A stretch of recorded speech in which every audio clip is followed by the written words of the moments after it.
Selamat datang di Praktikum Algoritma dan Pemrograman. Sebelumnya perkenalkan, nama saya Ilham Maulana. Saya asisten praktikum dari laboratorium SEA dengan kode asisten HM. Oke teman-teman, di sini kita akan masuk ke dalam modul kelima dengan materi fungsi dan prosedur. Untuk tujuan praktikumnya di sini ada dua ya, bisa kalian lihat sendiri di sini. Dan alat dan bahannya masih sama, kita menggunakan komputer yang telah terinstall CodeBlock. Oke, langsung aja ke materi yang pertama, yaitu parameter. Nah, jadi di sini parameter adalah nama-nama variabel yang kita deklarasikan di bagian header prosedur atau fungsi. Untuk parameter sendiri di sini ada dua tipe ya, yaitu ada parameter aktual dan parameter formal. Nah, apa sih bedanya dari kedua parameter itu? Untuk parameter aktual sendiri dia adalah sebuah variabel atau data yang kita tuliskan ketika pemanggilan fungsi atau prosedur. Sedangkan yang formal atau parameter formal, dia adalah parameter yang kita deklarasikan di dalam blok program prosedur atau fungsi itu sendiri.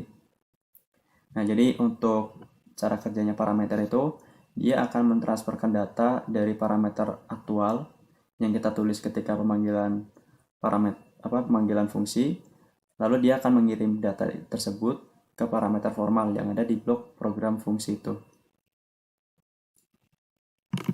Selanjutnya ada prosedur. Nah, prosedur itu adalah suatu program terpisah dalam blok sendiri yang berfungsi sebagai subprogram. Nah, untuk prosedur sendiri biasanya dia itu bersifat suatu aktivitas. Sebagai contohnya mungkin kita bisa membuat program untuk menghitung faktorial sebuah bilangan atau mencari bilangan genap dari sekumpulan bilangan dan sebagainya. Dan selanjutnya ada bagaimana cara kita untuk mendefinisikan prosedur. Nah, untuk contoh yang sekarang ini dia adalah prosedur yang tidak memiliki parameter. Jadi untuk membuat prosedur itu sangat gampang banget nih teman-teman. Jadi kita tinggal menuliskan void lalu diikuti nama prosedurnya. Jangan lupa tanda kurung. Nah, untuk parameternya sendiri posisinya di mana sih? Jadi untuk parameter itu kita tuliskan di dalam tanda kurungnya. Jadi kalau misalnya nggak ada parameter, tanda kurungnya kita kosongin aja. Selanjutnya di sini ada pemanggilan. Nah, untuk memanggil sebuah prosedur itu juga sangat mudah nih. Jadi kita tinggal menuliskan nama prosedurnya, lalu kurung buka dan kurung tutup, terus titik koma. Dan untuk parameternya, sama seperti kita membuat sebuah prosedur, kita tempatkan parameternya itu di dalam tanda kurungnya.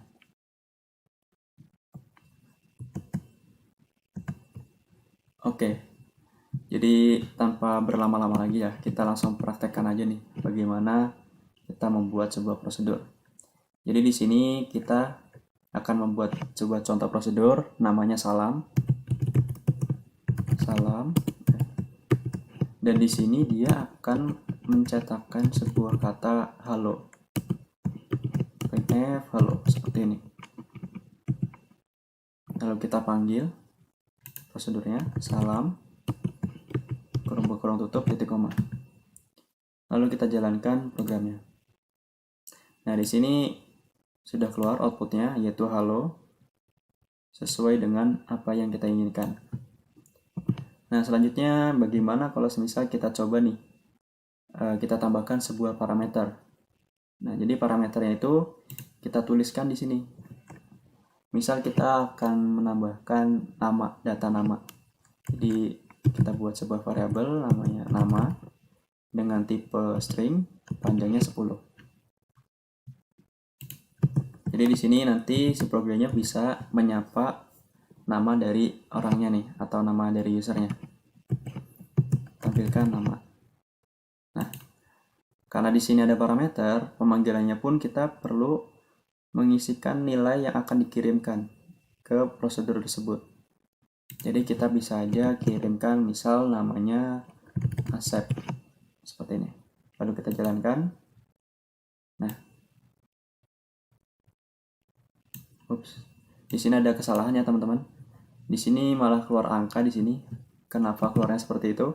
karena saya lupa mengganti ini jadi persen S ya, tadi persen D, harusnya itu buat integer. Kita jalankan ulang. Nah, di sini udah bener ya, keluarnya halo Asep.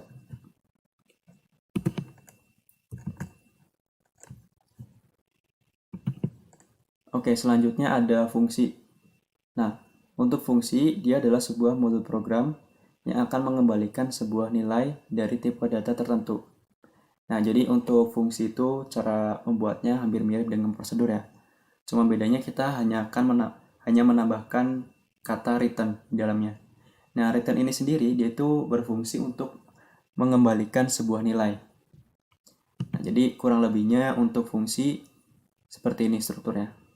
Untuk pembuatnya kita tinggal tuliskan tipe data, nama fungsi, lalu tanda kurung. Dan di dalam blok programnya kita tuliskan return. Nah, return apa yang akan kita kembalikan. Oke, kita langsung praktek aja nih teman-teman. Jadi di sini prosedurnya nggak usah kita hapus ya. Kita buat aja sebuah fungsi, misal int jumlah. Kita akan membuat sebuah fungsi penjumlahan. Untuk parameternya kita beri variabel A dan variabel B yang tipenya sama, integer. Lalu di sini dia mereturn hasil penjumlahan A dan B seperti ini. Oke. Untuk pemanggilannya sebelumnya kita beri printf x/n ya, biar kita tahu mana yang pemanggilan prosedur, mana yang pemanggilan fungsi. Oke, di sini kita panggil aja jumlah. Nah, kita inputkan nilainya, misal 2 dan 3. Nah, di sini berarti harusnya si program akan menampilkan angka 5 karena 2 ditambah 3 hasilnya 5. Oke, di sini outputnya kita bisa lihat outputnya hanya halo Asep. Nah, kenapa hanya halo Asep? Kenapa si angka 5-nya nggak tampil? Karena di sini kita hanya memanggil si fungsinya aja. Jadi untuk fungsi sendiri dia itu kan mengembalikan sebuah nilai. Jadi untuk menampilkannya kita perlu printf. Printf dalam kurung, kita hapus dulu aja ya biar nggak bingung. Nah, lalu karena tipe dari nilai kembaliannya adalah integer, maka di sini kita masukkan persen %d, lalu koma, kita panggil di sini fungsinya jumlah. Lalu datanya tadi 2 dan 3 ya. Seperti ini. Lalu kita jalankan. Nah, di sini baru keluarlah hasilnya 5. Nah, untuk pemanggilan sendiri selain seperti ini, kita langsung tuliskan secara inline ya di dalam printf. Kita juga bisa menampung hasil fungsinya itu di dalam sebuah variabel. Jadi semisal kita buat nih int hasil seperti ini. Lalu si int hasil itu kita isi dengan hasil nilainya si fungsi jumlah 2 dan 3 seperti ini. Jadi untuk di sini kita ganti dengan hasil seperti ini. Kita running programnya. Nah, bisa dilihat outputnya masih sama, yaitu 5.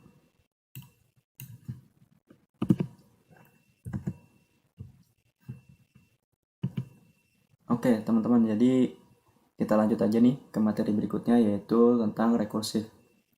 Nah, untuk rekursif sendiri itu apa sih? Jadi rekursif itu adalah proses memanggil dirinya sendiri. Jadi si fungsi itu sebenarnya dia bisa memanggil dirinya sendiri. Nah, di rekursif sendiri kita akan sering mendengar sebutan basis dari rekursif. Nah, apa sih sebutan itu tuh? Nah, untuk basis, dia itu adalah kode yang menjadi titik berhenti dari proses rekursifnya. Nah, untuk rekursif sendiri, kode di mana sebuah blok program memanggil dirinya sendiri. Nah, mungkin kalau seperti ini kalian agak bingung ya. Jadi langsung kita buat contohnya aja. Oke, untuk kali ini saya akan mencontohkan rekursif ini dalam bentuk prosedur. Misal kita buat prosedur hitung. Nah, dia itu akan berhitung dari 1 sampai 5. Misalkan kita inputkan saja si X ini. Parameternya variabel X, tipenya integer. Lalu di dalamnya kita buat sebuah kondisi if X kurang dari berarti agar 5 6 ya. Kalau enggak kita kasih sama dengan ya, kurang dari sama dengan 5. Seperti ini. Lalu kita cetak angkanya %d karena dia integer X.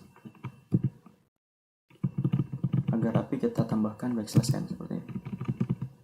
Lalu di bawah printf-nya kita panggil ulang si prosedur hitung seperti ini. Misal kita masukkan nilainya 1 ya. Lalu kita jalankan programnya. Nah, kalau seperti ini saja dia nggak akan jalan nih si prosedurnya. Kenapa? Karena perlu kita ingat di main programnya itu kita belum panggil si prosedur hitung ini. Maka dari itu kita perlu memanggilnya. Itu misal kita masukkan 1 juga ya, sama. Lalu kita jalankan ulang.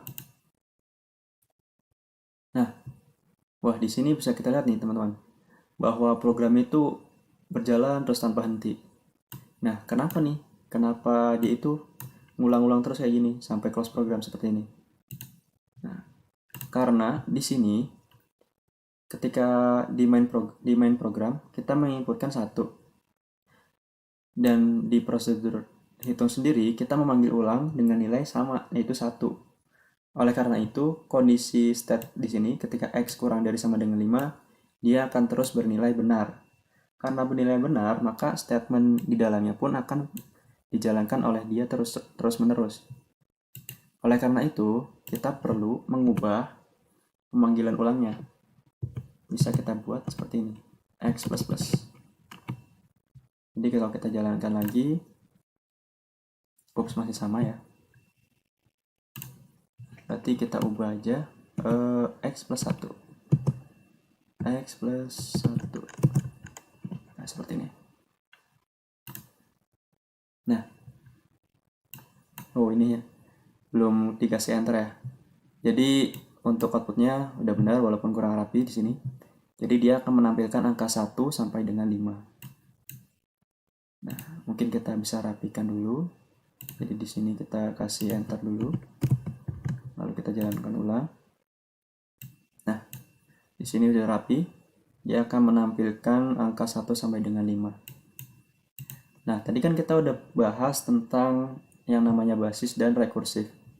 Untuk di programnya sendiri implementasinya itu di mana sih yang namanya basis, mana yang rekursif? Untuk basis dia yang ini, sebuah kondisi yang membuat si pemanggilannya itu berhenti. Nah, untuk rekursifnya itu yang ini, dia pemanggilan si prosedur itu sendiri.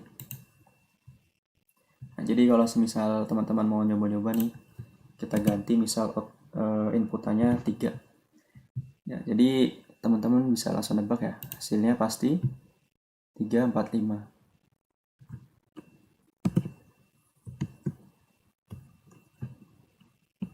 Oke, ini ada contohnya sebenarnya di slide. Oke teman-teman, untuk materinya mungkin cukup sampai di sini aja ya. Jadi setelah ini kalian bisa langsung praktek sendiri dengan mengerjakan jurnal yang udah kita sediain. Lalu misal ada pertanyaan atau masih bingung, kalian bisa langsung tanya ya ke abang-abang atau kakak-kakaknya yang ada di shift kalian. Oke, sekian dari saya dan terima kasih.